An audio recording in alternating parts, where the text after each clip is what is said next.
I've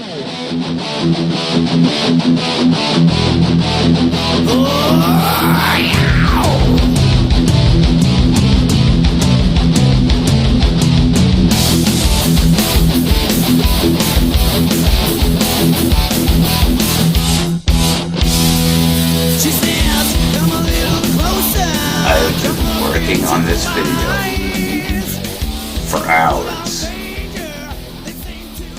The Zionist Jews that own YouTube and Facebook wouldn't let me post it. They're probably going to take this rant out too. See, I did a little video rant, I did too, about the video I'm about to fucking show ya. They decided to pull those fucking rants out. They won't let me load them up on YouTube or Facebook, so hell, I don't even know why I'm saying this right now, because it's probably going to be pulled again, because they're fucking cowards. Yeah, I had to make sure this is even recording. But watch this video, if they'll let you. They're trying to hide it really bad, because the Jews are scum. And they've been lying. Actually, not all Jews. Zionist Jews. There are a lot of Jews who have no idea what the fuck's been, the wool's been pulled over their eyes to. So here it is.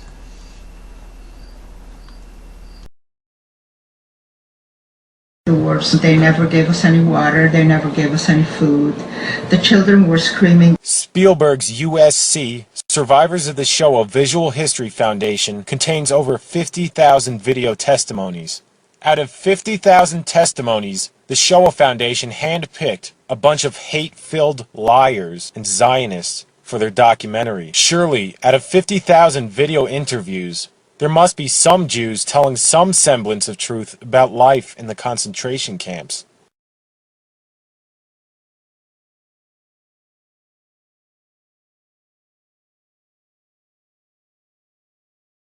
We also had an orchestra where some of the musicians stood together, and one musician was so good that he had the instruments playing and he wrote the notes, so later on we had a band who played over the weekend.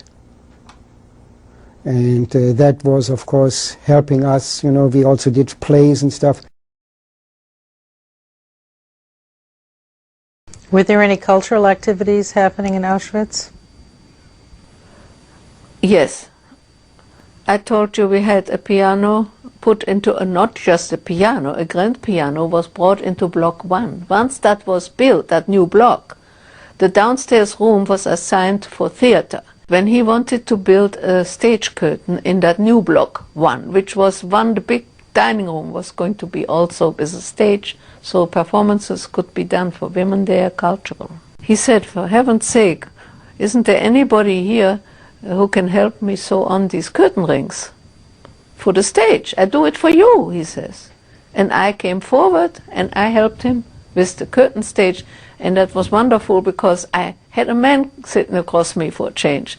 And my roommate is in charge of work assignments, and if you happen to know music, what instruments do you play? I said, I learned piano, but not good enough for an orchestra. I can tell you that right now. And he said, well, then maybe you know the notes. I said, yes. He said, well, then I can use you, because we have to write it from the original music piece, what the director gets, to the instruments.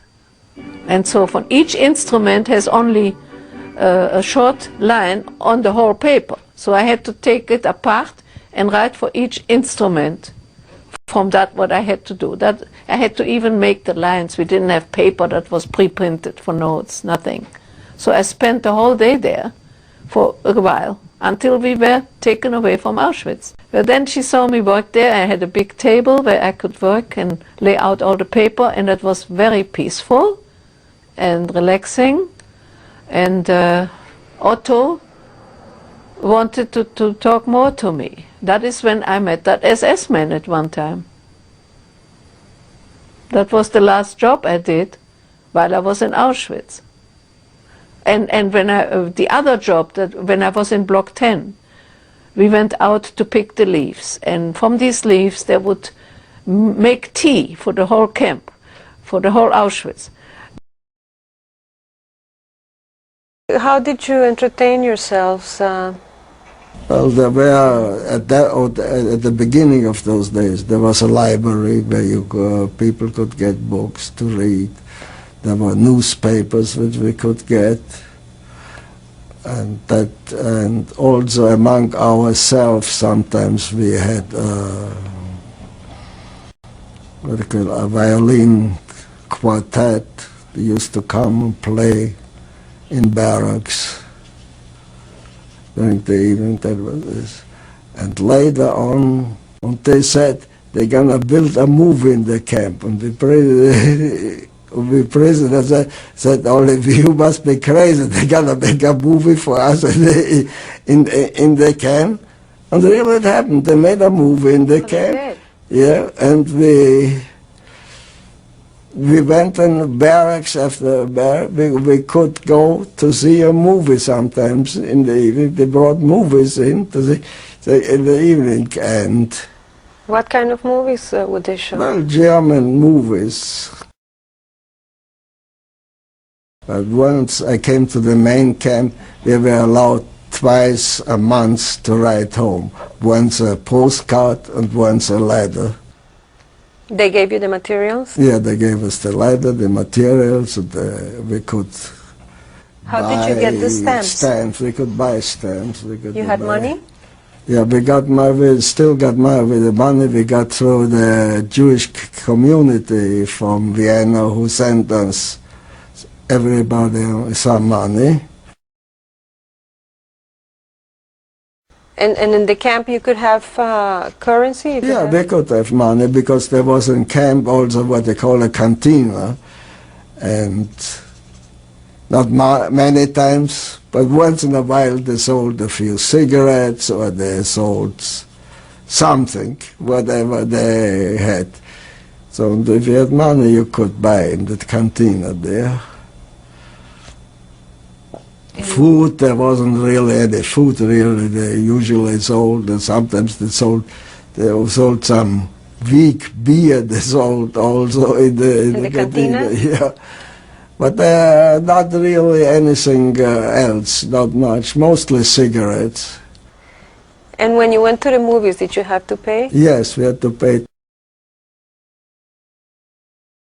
After the money stopped, the regular money stopped, we got paid in coupons then. Paid for your work? Well, I don't know if it was for whatever we got paid for in coupons, which were redeemable in the cantina if they had something.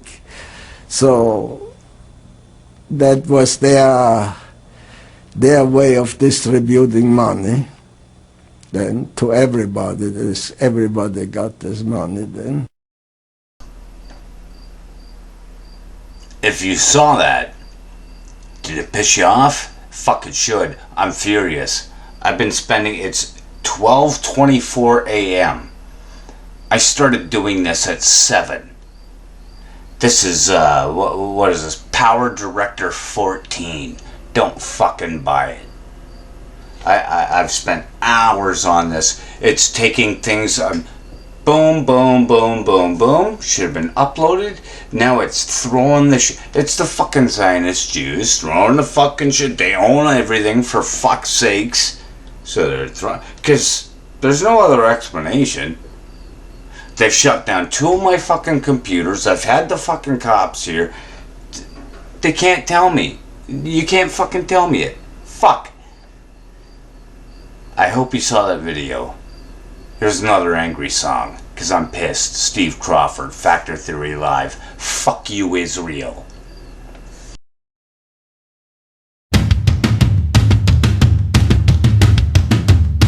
You feel that? Ah, shit.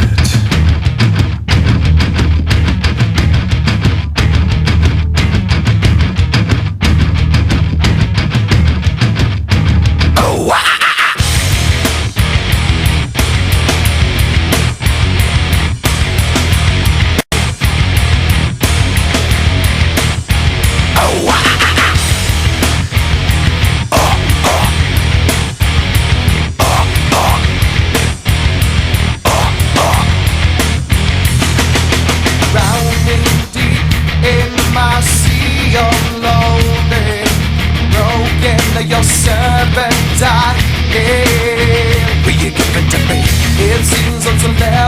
but my human side is slowly changing in me.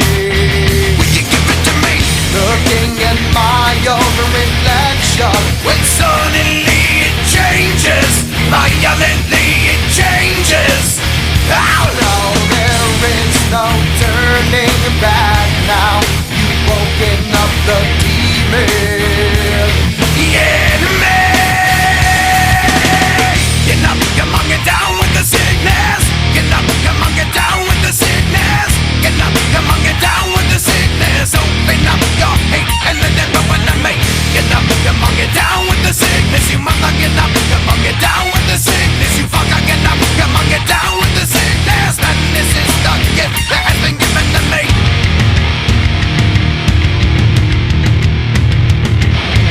I can see inside you the sickness is rising. Don't try to deny what you feel. Will you give it to me? It seems that all that was good has died and is decaying in me. Will you give it to me? It seems you're having some trouble in dealing with these changes, living with these changes.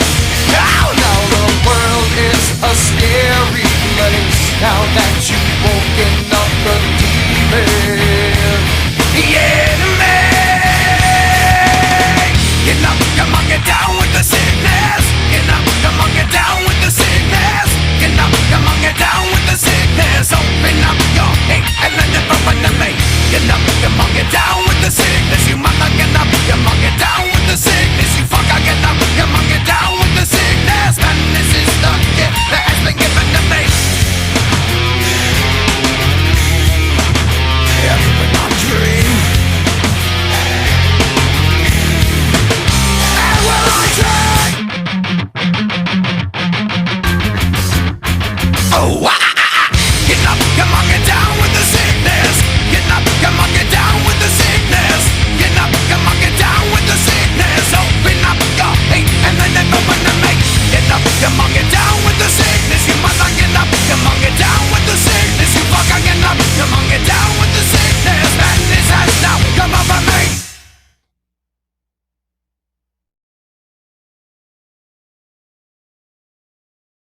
Of course, what we did is for the weekends we got together, we got a group of us together, and we made a soccer team, which was a little later, where we played soccer. Well, it's amazing that there would be a soccer team, that there'd be enough energy left to do something like that. Well, I don't think we were quite as energetic as we were with the other regular team, but we did something to, it kept our mind off these of the problems we had. You mentioned to me the other day that Monowitz was like a college library. Well, that was... In what way? Especially the Germans start losing the war, 1943, 1944. So 1944, we had soccer games in Gross-Rosen. Soccer teams, we had we organized very well. Soccer teams, each nationality organized a soccer team. And we organized our equipment, everything, and play soccer on the assembly line, on the assembly place. So, in Gross-Rosen? In Gross-Rosen. So, that much freer was.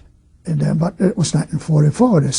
The Russians already pushed away, Americans already invaded from the other side, so they have to give more freedom.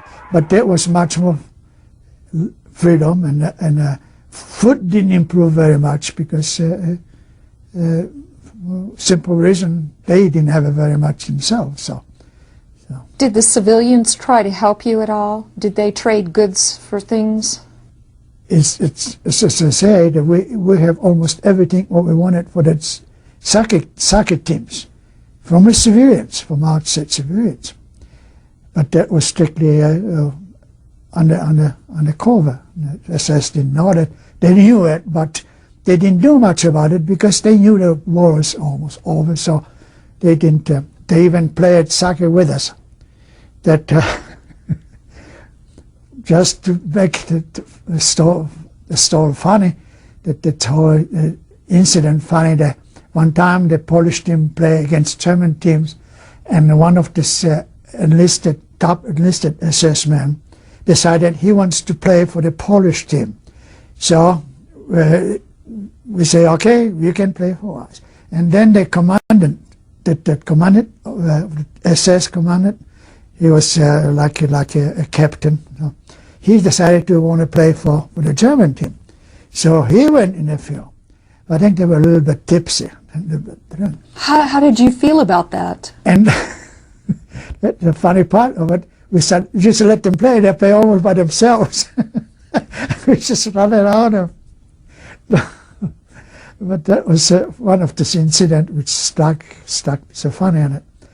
But that's happened. So, but it was 1944. So it almost things came to a close. So is what you're saying then that the closer the end of the war came, pressure was let up rather than becoming more cruel or... Yeah. In our camp, pressure, you did feel the pressure laid up. The big problem is that the Auschwitz soccer field was right next to the so-called genocidal gas chambers and would be in full view of the so-called final solution. Freddie Hirsch called me to the children's barracks. He was heading then, and he asked me if I could paint something on the wall for the children. And I said, well, if you can get the materials. He said, I'll get the materials. I said, okay.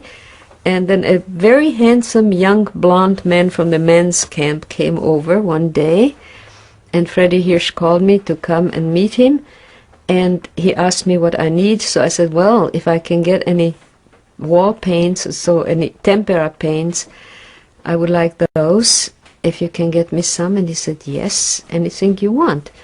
And so before I knew it, Freddie had the stuff ready for me, and I started painting. At first, not knowing what, I looked at that huge drab, it was kind of olive colored, like all the barracks were, wall, and I thought, well, the thing to do is to make it look like we are in a Swiss chalet on the deck, and there is a balustrade with flowers on, flower pots on it, and we are looking out at the beautiful meadows and maybe see some cows and sheep and stuff. And I started painting.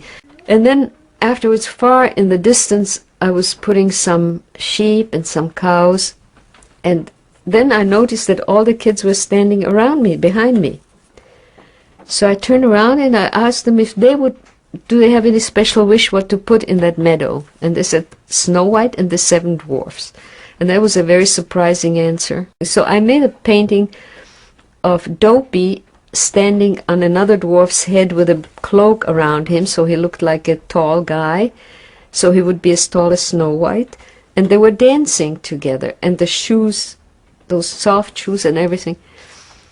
And the kids loved it, and I made some other dwarfs around, one who was playing the accordion. I think that was Grumpy, the mean one, and the professor with the glasses.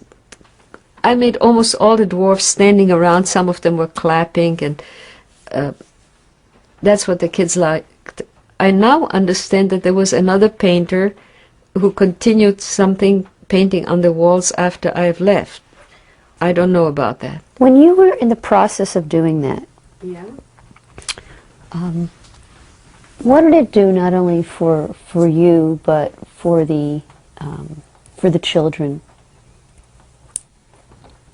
on an emotional level? Well, it did several things, not just emotional, but the children then wrote a play which was a satire of Snow White and the Seven Dwarfs. So I figured out a way of making a crown out of paper, and the kids were painting it gold and putting like jewels on it. And then I took some paper strips and I painted them with a black paint.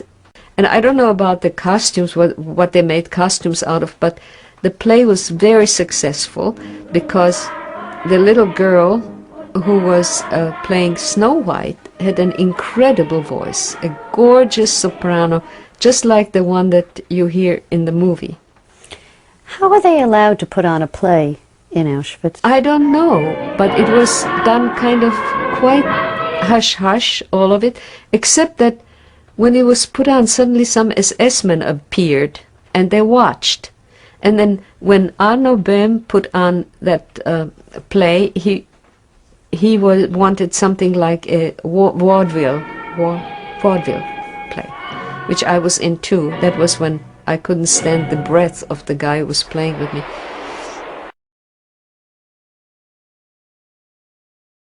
What was the process for the casting? I mean, how were people selected to be in this play or that play? Go ahead.